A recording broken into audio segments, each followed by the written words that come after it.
पश्चिम बंगाल में भाजपा के लिए एक बुरी खबर है। ये क्या है कि पश्चिम बंगाल विधानसभा चुनाव में अब काफ़ी कम वक्त बचा है। इससे पहले ही एक और बड़े राजनेता टीएमसी का दामन थाम लिया है। हम बात कर रहे हैं पूर्व वित्त मंत्री यशवंत सिंह सिन्हा की, जो कुछ ही देर पहले टीएमसी में शामिल हुए। बीजेपी के दिग्गज नेता और अटल बिहारी वाजपेयी की सरकार में वित्त मंत्री रहे यशवंत सिंह सिन्हा ने साल 2018 में बीजेपी को छोड़ दिया था, जिसके बाद अब वो 2 साल के बाद उन्होंने टीएमसी का दामन थाम लिया है।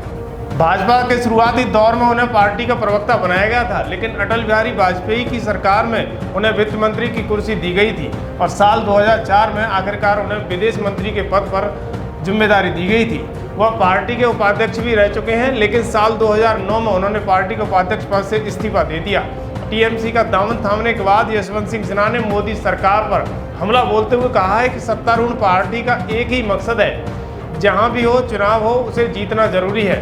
उन्होंने कहा कि अटल जी की पार्टी और आज की पार्टी में जमीन आसमान का अंतर है। अटल ही सर्वसम्मति पर विश्वास करते थे, आज की सरकार सिर्फ दबाने पर विश्वास करती है। उन्होंने कहा जो लोग विश्वास करते हैं कि देश में प्रजातंत्र रहना चाहिए, उन्हें इकट्ठे होकर आगे आने की ज़रूरत है। दीदी की तारीफ करते हुए यशवंत सिंह सिन्हा ने कहा कि ममता जी शुरू से ही फाइटर रही हैं। बंगाल चुनाव में टीएमसी बहुमत से सत्ता में वापस आएगी। मोदी सरकार पर हमला बोलते हुए यशवंत सिंह सिन्हा ने कहा देश दोराहे पर खड़ा है। हम जिन मूल्यों पर भरोसा करते हैं वो खतरे में है। न्यायपालिका समेत सभी संस्थानों को कमज़ोर किया जा रहा है। यह पूरे देश के लिए एक अहम लड़ाई है। यह कोई राजनीतिक लड़ाई नहीं बल्कि लोकतंत्र को बचाने की लड़ाई है। लेकिन देखना यह होगा कि यशवंत सिंह सिन्हा के टीएमसी में शामिल हो जाने के बाद भाजपा के लिए पश्चिम बंगाल में मुसीबत खड़ी हो जाएगी या नहीं। इस खबर पर आपकी क्या राय है, हमें कमेंट बॉक्स में ज़रूर लिखें और अपने खबर एक्सपर्ट चैनल को सब्सक्राइब करें।